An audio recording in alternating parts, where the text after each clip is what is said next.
1 week of high school football in the books. That can only mean one thing. It's week 2 of the Sports Huddle. Joining me, Jeff Birchfield, Andrew Smith, I'm J.D. Vaughn, here to cover all the high school action here in Northeast Tennessee, and Southwest Virginia joins the chat this week. We'll get right to the action here in a minute, but first, let's hear a word from our loyal sponsor, Lazy J Farms, old-fashioned butcher shop. Lazy J Farms has been raising the finest cattle and all-natural pork for 3 generations on the family farm in Fall Branch. Their blonde Aquitaine herd offers a leaner, healthier, and more tasteful beef. And the butcher shop is local, farm to table, and 100% authentic.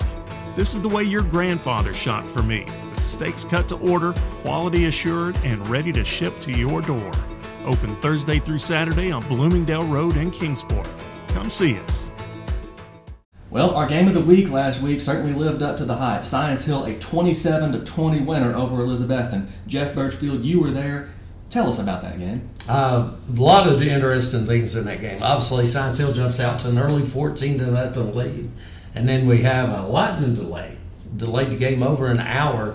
When we come back out of the lightning delay, Elizabethton's on fire. They score a couple of touchdowns, tie the game up, and then it's back and forth from that point on all the way to the end. A hard-fought 27-20 win for Science Hill.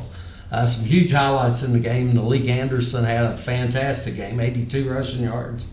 He caught the game-winning touchdown from Lane Clement, and he also had a big sack on 4th down. Clement, who's the much-hyped quarterback coming out of Wyoming and transferred into Science Hill, son of the University of Miami quarterback, he had 2 touchdown passes. Aiden Perry, Science Hill star running back, unfortunately got hurt. I understand he's got a fracture there in his leg, and it's going to be out 5 to 6 weeks. Good news is they are expecting him back before the end of the season. He had 100 rushing yards on just 8 carries, and then big game also for Ian Mathis, had 62 yards and a touchdown. Yeah. Then on the defensive side, plenty of stars there too. Hayden Cox and Darius Deliqua, on the defensive ends, both had 7 tackles. You had the linebackers for Science Hill really played terrific, And then on the flip side for Elizabeth, and a lot to be, proud of and all. You've got Rhett Slagle, the quarterback, had a couple touchdown passes. And their first touchdown came on the trick play where Justin Whitehead actually hit Zach Wallen for a 75-yard touchdown. So, like I said, I think Elizabethton's going to be fine this season. Science Hill, great way to start the season, some good momentum. Obviously, Perry, the news there, the way you were talking Friday night or Saturday morning, I guess, it almost sounded like he was going to be out for the season. So that's excellent news that Aiden Perry will be back at the very least for the playoffs. That 3-headed monster in the backfield just is that what we're used to seeing from Stacey Carter teams? Because I'm used to, when I think Stacey Carter teams, I think pass. Well, you think pass. He's had some great quarterbacks. That's funny you mentioned that. Stacey and I had a conversation earlier today where, he's had a lot of great quarterbacks over the years, including Kurt Phillips, obviously very top of the list, who went on played at the University of Wisconsin back when Stacey was the head coach at Sullivan South. But Stacey's teams run the ball a whole lot, and like I said, a great ground game. They've got a young offensive line, but those guys really come through. Here I say young, some of them are older, but they don't have as much experience as years past. But like I said, I think it's shaping up. Could be a really special season for Science Hill. Overall, what are a couple of things that most stood out with the Elizabethton game for you guys? Well, if the thing that stands out as a coach is, it was like the Twilight Zone. Because a lot of things happened there. With the rain coming in, and you had over an hour break, and then you had another halftime.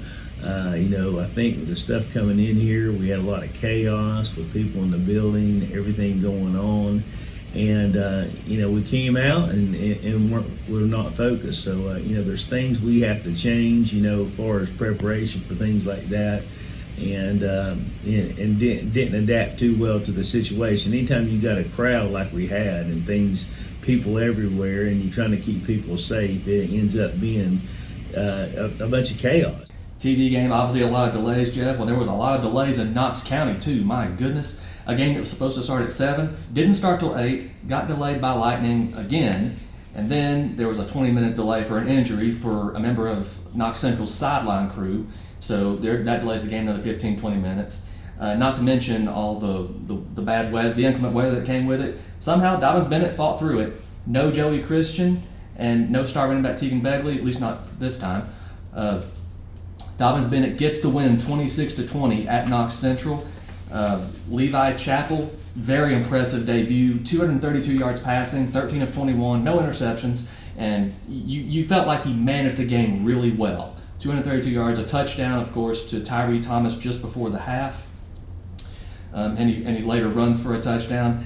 And in the backfield, Luke Lundy and Emmett Starnes, nothing that really wows you, at least not at first, but as the game went on, it was very obvious they were wearing down the Central defense. I mean, look no further than Emmett Starnes, a 41-yard touchdown run. The last 20 yards, he had at least one or two defenders on his back the entire time. So he gets in the end zone. Dobbins Bennett gets the win 26-20. So if there was one concern, it was Caden Long. He had, 200 yards passing, and he killed Dobbins Bennett on the ground too. So good quarterback play by Caden Long from Knox Central, but Levi Chappell and the Indians, they get it done. Dobbins Bennett's 1-0, only the second time ever they've beaten Central. Of course, it was only the fifth or sixth time they'd ever played. And the other time Dobbins Bennett won was the 1976 playoffs, the state quarterfinals of all things. So Dobbins Bennett opens victorious in Knoxville, something we haven't said a lot about Dobbins Bennett lately. Certainly not 2 years ago, they lost opener at Farragut. Dobbins Bennett 1-0, coming home this week to face Asheville. We'll talk about that in a minute. But Andrew, just down the road in Church Hill, Volunteer first victory in 3 years. Were you surprised? Yeah, I was definitely surprised at how the game went about. I expected a nice competitive ball game, much like the rest of the area. Had to wait 45 minutes for kickoff, had a lightning delay to push us back from 7:30 to around 8:15. But, I mean, Volunteer came with a lot of energy. Running back Bryson Christian on the third play from scrimmage goes 68 yards to the house, and after a Boone 3 and out, you kind of feel that the momentum was there for Volunteer, and they just kind of took it and ran with it, literally, for Bryson Christian, over 200 yards rushing on just around 13 carries. So it was just a very impressive day for the Falcons. You'll love to see that for first-year head coach Jeremy Wagner. Quite the statement made from him. Quite the statement made, I thought, from the Falcon lines, offensive line, defensive line. I mentioned the day that Bryson Christian had on the ground. They were really able to limit Drew Fleming and the Daniel Boone rushing attack very well. Drew had a decent day, 18 carries for 70 yards, but just as a team, Daniel Boone just really wasn't able to get much push with their offensive line. It was a very impressive day for them. And obviously, as the game kind of went along, Daniel Boone was forced to throw it a little bit more than Jeremy Jenkins likes to throw it. He tends to be a coach that wants to keep it on the ground, but he couldn't. When you get down, 24-0, 30-0, you got to throw it. So that's what they did. Rice Stone definitely kind of still trying to feel his way through the offense for Daniel Boone. Kind of to be expected, first year starting for him on opening night. Meanwhile, for Volunteer, Lincoln Wilson got the start at quarterback, not Jameson Mao. So when Wilson came in, he really handled himself well, managed things well, threw for a couple touchdown passes. So overall, just a very strong performance for Volunteer, and one they can certainly build on next week and into the rest of the season. Well, one thing, there was a question mark coming into the season about the Wilson brothers, the senior offensive lineman Christian Wilson and the quarterback Lincoln Wilson, who was a sophomore. Obviously, we weren't sure. Jeremy Wagner did not name his starting quarterback in the preseason, so I guess I shouldn't have been too surprised at that. But Christian Wilson, an all-state offensive lineman last year at Jefferson County, there was a question whether or not they would be eligible because they did follow Coach Jeremy Wagner from Jefferson County to Volunteer. Obviously, they got things cleared up because clearly they played, and you got to say that's a good first impression for them. Oh, it absolutely was. Between the work the offensive line did and the work that Lincoln did throwing the ball. And man, it was just, you get to the end of the ball game there, and just wanted to speak a little bit on it was an emotional outpouring from that Churchill Volunteer community after finally getting that first win. Students came onto the field celebrating with players, talking to Coach Wagner after the game. He was very clearly emotional. It was a very cool scene to be a part of in Churchill. West Ridge up in Blountville, the Wolves, 5 for 5 in season openers. This time, much tougher, obviously. Tennessee High, which has been kind of on the rise in Class 5A lately, Westridge gets the win 30-13, kind of a deluge up in Bluntville as well. Justice Hilton, the new starting quarterback at Westridge, as Coach Woody Hayes once said at Ohio State, only 3 things can happen when you throw the ball, and 2 of them are bad. Well, Westridge threw the ball twice the entire game. One of them was completed for 24 yards, but other than that, Ethan Amix and Justice Hilton just led the ground game. They just wore down the Vikings. Both of those guys ran for 2 touchdowns, and one of Tennessee High's touchdowns, of course, was a defensive touchdown, a 66-yard fumble return by Cooper Boer. But Westridge recovered. Westridge wore the Vikings down. Honestly, Brian Woodson was there on the coverage. Brian Woodson is here with us in spirit this week. What really stood out to me in this game, obviously Tennessee High was forced to pass, which they're not known for. Jack Richardson did fine, but obviously just not enough to get it done. But what really stood out to me was the difference in rushing yardage. 272 for Westridge, 70 for Tennessee High. So that's just a testament to what Westridge was able to do on the ground on opening night. The Wolves 1-0, so you got to be on the lookout for Westridge in Region 1-6A this year.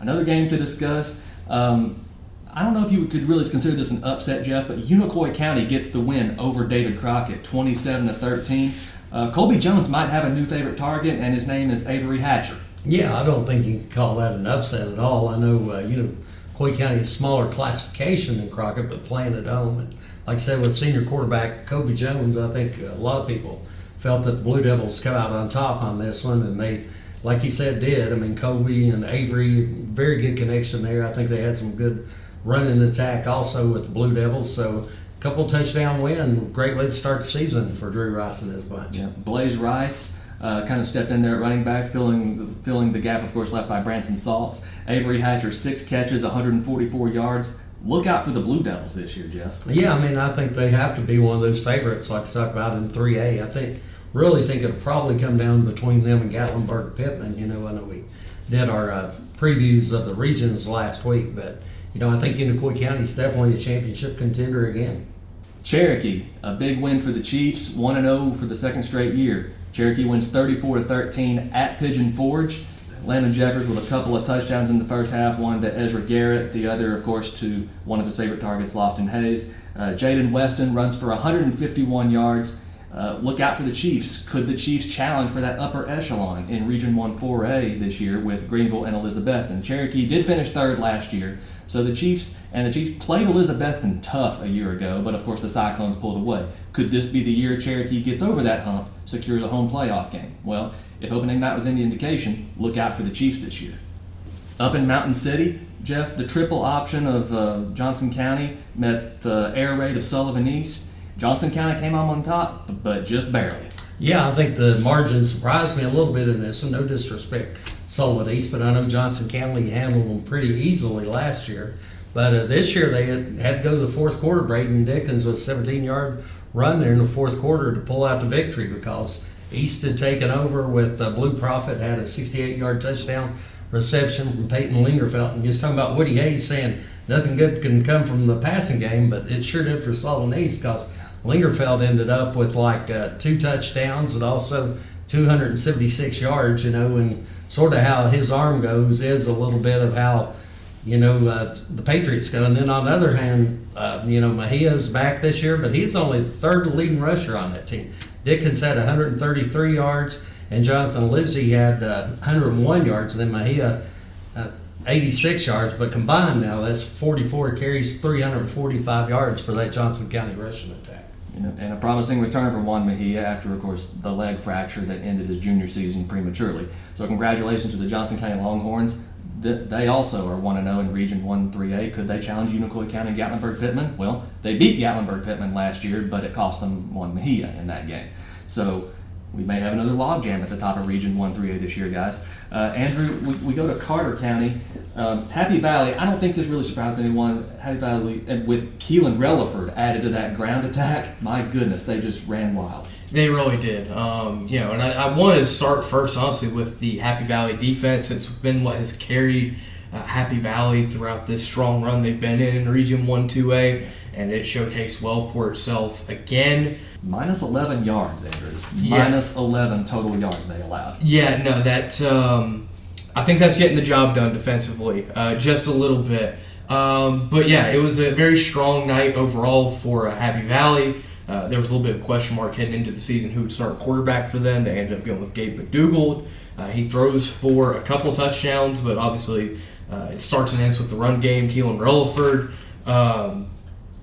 strong day, 4 carries for 74 yards. As a team, Happy Valley ran for 269. So just overall, not necessarily a surprise to see Happy Valley have a strong showing like that, but it just kind of reinforces the thought of they're going to be quite the contender in Region 1 2A this year. And there was a game on Warrior Hill, but did not involve Happy Valley. It involved the Hampton Bulldogs playing their first game on that new turf there at Happy Valley. Happy Valley, of course, is Hampton's temporary home this year. Hampton Bulldogs get the win 60-19 over Avery County. Holy cow, Hampton has a loaded backfield. Yeah, it's not just one guy with the Bulldogs this year. It's led by Peyton Townsend, son of the former Hampton great Adam Townsend from the mid-2000s. But Peyton got the scoring start early with a 15-yard rushing touchdown, but you get some of him, you get some of Isaiah Belcher, quarterback Connor McKinney's a threat to run it as well. Overall, Hampton ran 46 times for 337 yards. That's what Hampton wants to do. Hampton's a running football team. They've almost always been a running football team. So I think the message was established that we're not changing who we are. We're going to keep pounding away at the rock. Just overall, very strong day for Hampton at the office. Obviously, a big matchup upcoming with Johnson County on Friday. We'll talk a little bit more about shortly. Yep.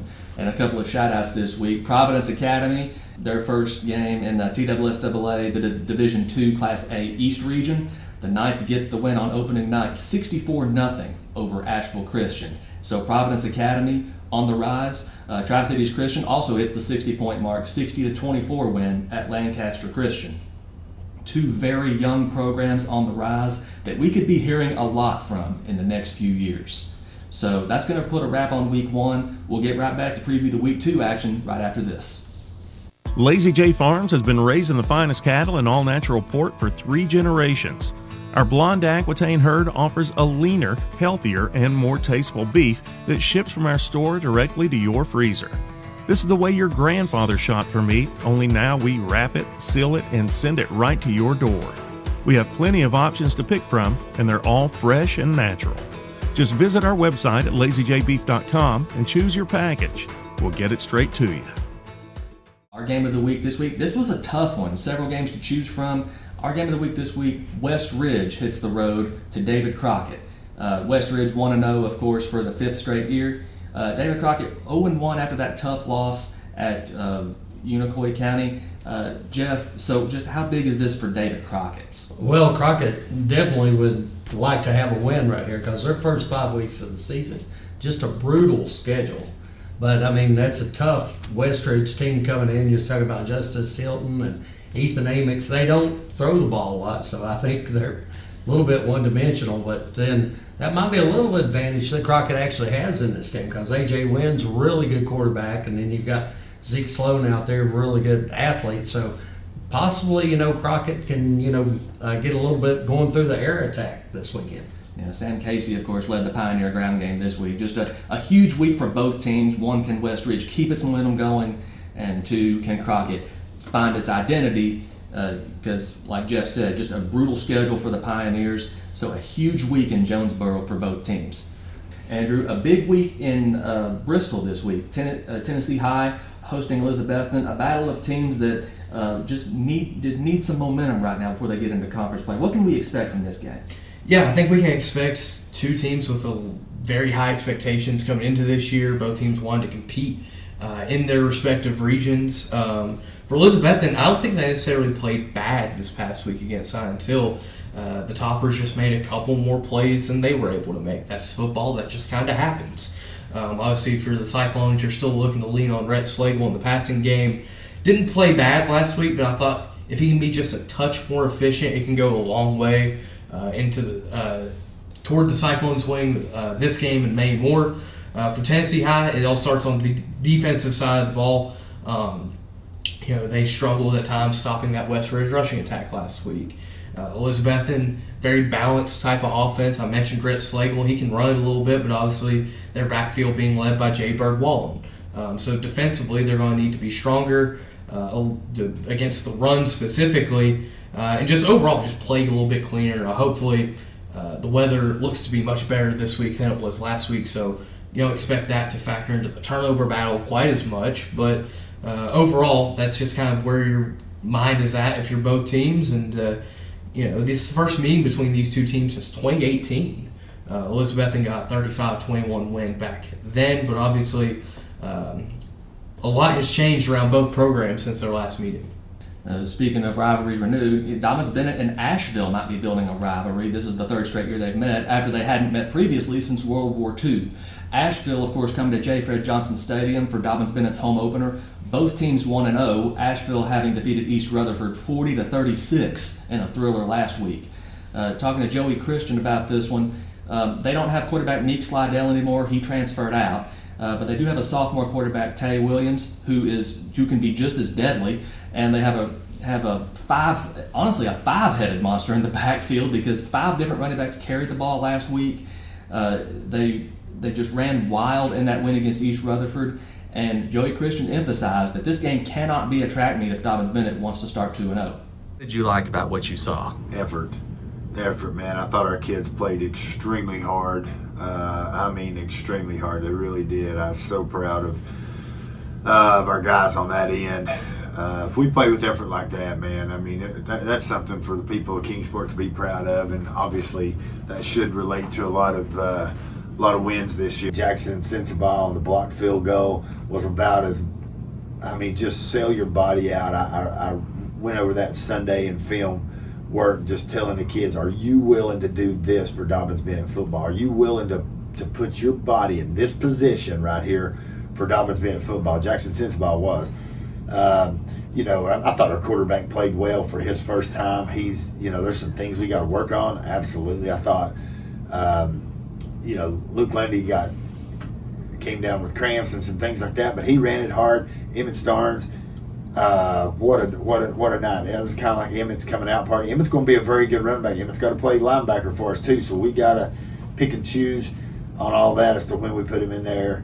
And how we can use him and things like that. But Kedrick Harris, a sophomore, making his first start, 4 tackles, a tackle for a loss, just played great in space, did the things that we certainly need to do. So, I think this quarterback, Tay Williams, is he maybe isn't as tall as Meek Slidell, but man, he can spin it just as good, and he's just as elusive.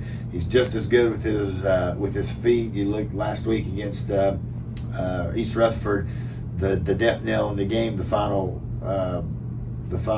touchdown that they scored was a little back to pass, and protection breaks down, and he makes one guy miss and gets out of the pocket, and then he makes another guy miss, and then he makes another guy miss, and before long it's about a 25-30 yard touchdown that he runs just on a simple play. That's the stuff that we can't let happen to us.